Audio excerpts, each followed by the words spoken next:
Hey, how's it going, guys? Mr. Boss for the win here, and in today's GTA video, we're going to be talking about how an insider has actually revealed what the announcement of GTA 6 is going to look like and what things have to get out of the way first. And we'll also be diving into some more interesting things that Rockstar's parent company, Take-Two Interactive, has started to do.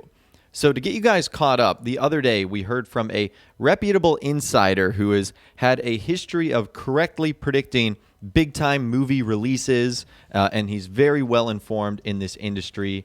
In case you guys missed it the other day, he said, "Define soon. Companies test games for years, and last year Rockstar internally had GTA 6 set for a late 2023 release." And he was quote tweeting someone who said, "Gamers suspect GTA 6 is dropping soon after Rockstar posts ad looking for game testers." If you're interested in the ins and outs of that, I'll leave a link to the video I did the other day in the description, where Rockstar was posting a lot of job listings and whatnot, and many felt that it was for Grand Theft Auto 6. So this insider, who has a correct history of predicting release dates of movies and big-time films, stuff like that, it's pretty interesting to hear him chime in on Grand Theft Auto 6. Well, there was a bit more follow-up to this entire saga. So the other day, as that tweet started to blow up, he said, "RE, questions I've been getting. They're not going to announce Grand Theft Auto 6 before GTA 5's next-gen upgrade is released. Red Dead Redemption 2 was announced 1 year before its original release date. Expect Grand Theft Auto 6 to be announced late next year if COVID hasn't set it back." All right, how interesting is that? So let's start from the top to the bottom. And that is that Grand Theft Auto 6 is not going to get its announcement before Grand Theft Auto 5 Expanded and Enhanced is released on the PlayStation 5 and Xbox Series X. That's just not going to happen. That would totally kill any of the hype that next generation upgrade has. Because if you think about it, why would people buy a GTA 5 next gen version if they know Grand Theft Auto 6 has already been announced? Many people would just save their money and wait for the next installment, rather than getting just an upgraded version of one that's been around for almost 7 years now. So I know that sounds obvious, but I think a lot of people are trying to rush this announcement out of the door when logically it just doesn't make sense. The expanded and enhanced version and standalone Grand Theft Auto Online simply just have to come out first. Otherwise, none of it makes sense. Now, he goes on to say that Red Dead Redemption 2 was announced 1 year before its original release date. And do you guys remember how Rockstar ended up doing that? They basically just put out this tweet on October 16th, 2016, where they just tweeted like the red Rockstar Games logo and sort of the grungy Red Dead Redemption 2 background. And remember that Red Dead Redemption 2 was originally scheduled to release in fall 2017. So he's 100% right there. And even if we focus on the one that Rockstar did for Grand Theft Auto 5, they basically did the same thing, announcing GTA 5 on Twitter with a tweet that came out on October 25th, 2011. And that game was supposed to come out in fall of 2012, then spring 2013, and then, of course, coming out in fall 2013. So what he's saying actually makes a lot of sense, is that if it is going to come out in 2023, then a 2022 announcement is likely, or potentially even sometime later this year. That would be an even better case scenario. Now, the one wild card with this entire thing is, of course, the pandemic. We don't know the effect of this pandemic and how it has affected Rockstar, and if they are still on course or still on schedule. It could have severely delayed them. It could have only delayed them a couple of weeks or months. We don't know, and I don't think any of us will really know, other than the guys over at Rockstar. So I don't think that's something we can dive into all that much. We can just honestly hope for the best that them working from home hasn't had that much of a significant impact. Now, speaking of working from home, we did actually hear from Rockstar Games insider Tez Funds 2 on this subject in regards to Grand Theft Auto 6. So the other day, when all this information about Rockstar hiring new people came out, he said this on the GTA 6 speculation and discussion topic.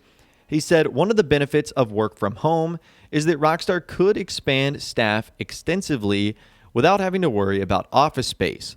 So not surprising that Rockstar is hiring like crazy. With even more follow-up, someone said they're expanding their floor space in Edinburgh, next door to the HQ, as we all know. So they're planning on planting a long-term bigger team all in one place. My guess is that they think work from home isn't working for them at all. And he said that's kind of typical procedure for them if they're aiming to expand staff. I don't see a convincing reason as to why Rockstar wouldn't accommodate to accepting work from home within the workspace. A recent survey says 66% of more than 3,000 developers said their productivity has increased or remained the same, while 32% said their productivity decreased. Assign the ones whose productivity has increased to work from home, while the ones whose productivity decreased to work from the office. Win-win situation, if you ask me. And then as far as why we haven't really received any news from Rockstar, someone said, if Rockstar is invested in work from home, does that explain why we get such you-know-what news? With E3 being around the corner, it's a matter of time that yearly's Rockstar attending E3 leak. And he said, the lack of news is mainly due to the long-standing effects of the pandemic.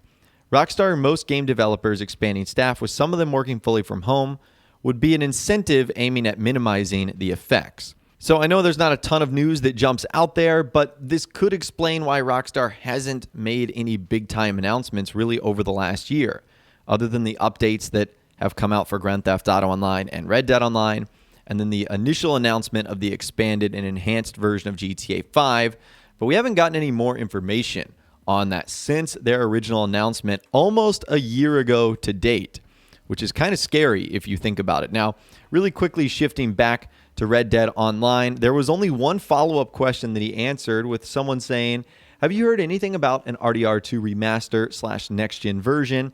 And the reason I'm talking about this in this video is because if something like that did happen, I would also imagine it comes out before GTA 6. With him saying I have not, I suspect Rockstar's in less of a hurry because Red Dead Online isn't as profitable as GTA Online. So, interesting point right there. I still think that if Rockstar is doing something for Red Dead Redemption 2, it will come out before GTA 6 because GTA 6 is going to be such a black hole. It's just going to suck everyone in that really nothing else is going to matter. So there you go.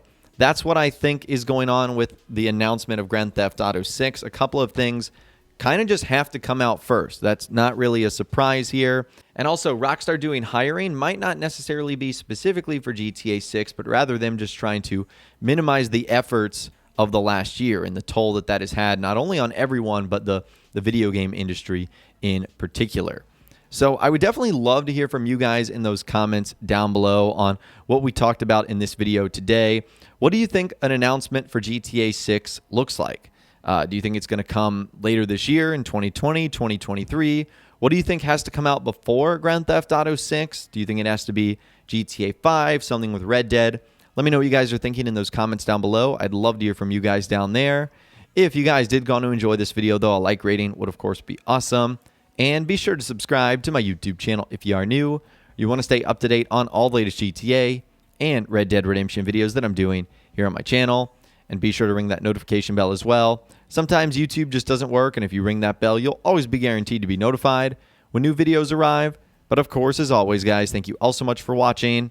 Take care, and I'll see you guys in the next video.